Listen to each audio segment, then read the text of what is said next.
we were focusing on traceability again and again. We've seen stands at the show selling similar products to us with literature with contradictory information on. Yeah, it is scary. Some of the information that I did see in Barcelona that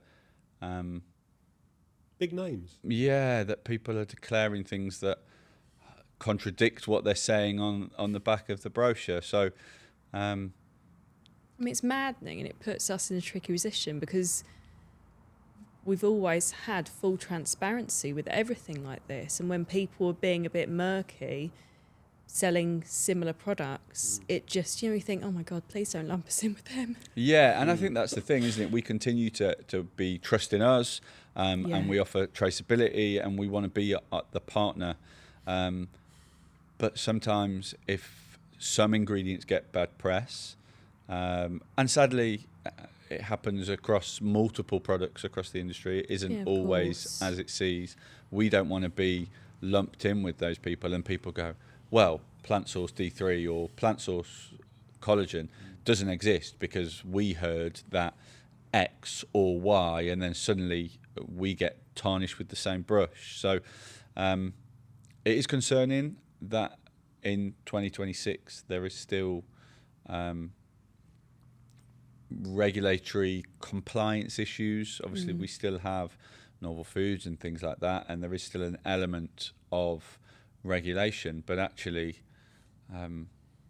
it's not hugely regulated. Sometimes a tick box or a statement satisfies people, and actually you need to look beyond the statement. So it's also the issue on, we know customers that have switched across to alternative suppliers based on price, clearly, which was always an issue, or always has been an issue, but that then bury their head in the sand when it's proved that they're buying something that isn't what it supposedly is. This is the thing. I mean, I don't know, what's it they say about Stella? We are reassuringly expensive. We are reassuringly expensive. Quality costs money. Like all it's of every that form stuff. of life. Yeah, of That's course not it just is. ingredients. If it's too good to be true, it genuinely is. Yeah. It genuinely is. So yeah, it's the. And once you're formulated with it takes so much to get a product to market, to change that product back again and to pay a bit more. I mean, this is people know what they're doing, they just ignore it or choose to ignore it. And that's scary for the everyday consumer, though, isn't it? It is. Who are buying into a brand, and we're not tarnishing everybody with the same brush. It's not absolutely everybody, and it is a minority. But if I'm a consumer and I have a belief, and it's not just about plant source or animal, it could be about you believe you're buying a product with a certain dose, and actually it might not actually contain the dose that you require. So how does a consumer, how can they trust what they're actually buying is genuine?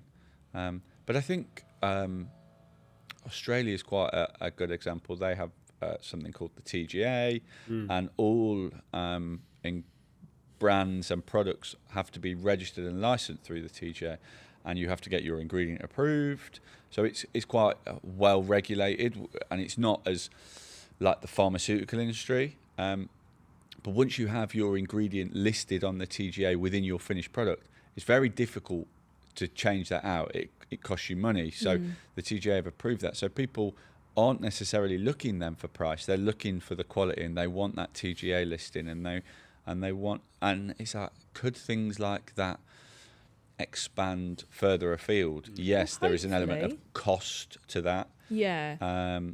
So maybe your supplement in your local pharmacy increases a small percentage, but at least you know you're getting what you pay for. I mean, we are on a bit of a crusade with our Trust in Us campaign, but we believe in it so much, and we hate to see other people getting away with things that they shouldn't be getting away with. Oh, it's maddening, and it's not fair on the consumers. Not at all. And, you know... we like to sleep at night. I mean, call us old-fashioned, but... Yeah, and it's scary. But the scary thing for me is that a brand who is very religious in the respect of these are our policies and our morals, they sometimes might not even know because they're using a contract manufacturer. That's the problem. Who have sent them a statement that says this is X, but the contract manufacturer's burying their head in the sand. So a brand. So I think it's something to be aware of as the industry moves on, and as we say to us, as Gary mentioned, our trust is something we're really proud of. And we just ask people to do their double checks, and actually a little piece of paper with a statement saying my name is Josh isn't always true, because I can write anything on that piece of paper because that's what you've asked me to write. Whereas, I mean, accreditations and, like, you know, EcoVadis, BRC, all the things we do, our extensive quality team. I mean, like you say, we just try and be as honest as we can. Every single accreditation we can do. As many people in our quality team as we've got in our sales team. Yeah. We take it that seriously. I think, BRC, for example. We had an unannounced BRC last week. Audit last week. Yeah. Passed with flying colours, so we're grade AA+. So excellent work to the team there. Yeah. Unannounced audit. And that's because we maintain such a high standards. But I think going back to BRC, the only thing I question, and one of the reasons we have such a big quality team, is that BRC certificate isn't always perfect. And I actually know of a certification that our quality team have been sent only yesterday that they're doubting. So it isn't simply a piece of paper for us. We do then dig further into that supply chain. So who is that piece of paper? Is this manufacturing partner that we're using, are they actually a manufacturer or are they a trader? And therefore we need to dig. And it's not that we have a problem with traders, because everybody has ourselves, a distributor, we have a place in the market. But then where is the source? Where is that being grown? It's very easy for me to say I've got plant source D3 because I've got a BRC certificate, but actually where are you manufacturing your plant source D3? What are the questions? That goes for all sorts of things. Manuka honey we talked about this morning has been a question in the market and they're going, well, there isn't that much Manuka honey being produced that's currently on the market. So where's the red flag? So actually, just because the price seems to be, I got offered Manuka honey at £100 and they're selling it me for 20. I mean, that's red flag number one. But sadly,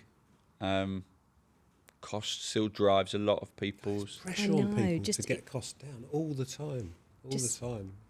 Just can't ignore the red flags. If you're putting your name to something, don't be buying red flags. Or even worse, if you're contract manufacturing for people and letting other people put their brand names to it, please don't be buying the red flag products. Yeah, like, it is.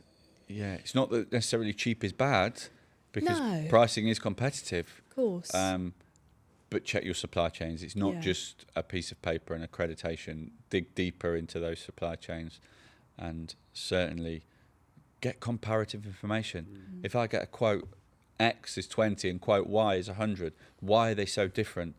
It's not because one of them is trying to drive their private jet and one of them's happy to go Ryanair. There's probably something more to it.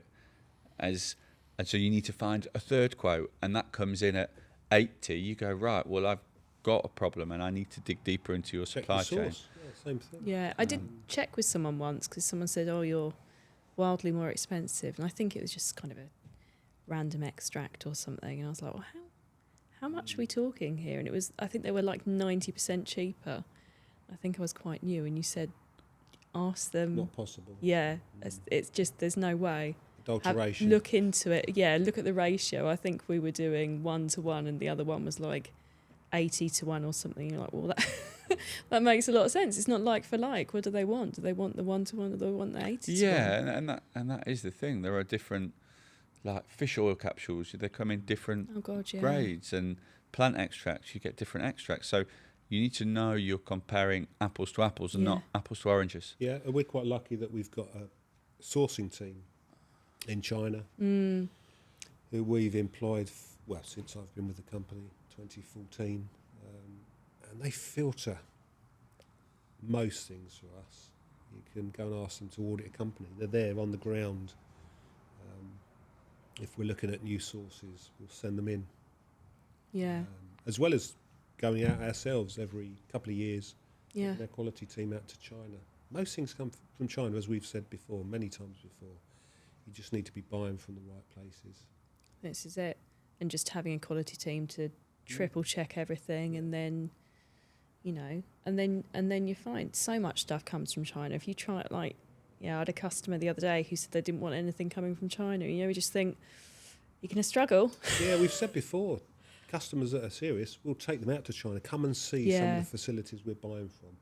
They are state of the art compared to facilities I've seen in the UK. I mean, there's some great facilities in the UK. Some of them are our customers, but there's better in China for sure. They're bigger. They do everything better. Yeah. And they're moving fast. It's, you can't ignore them. So everything comes out of there.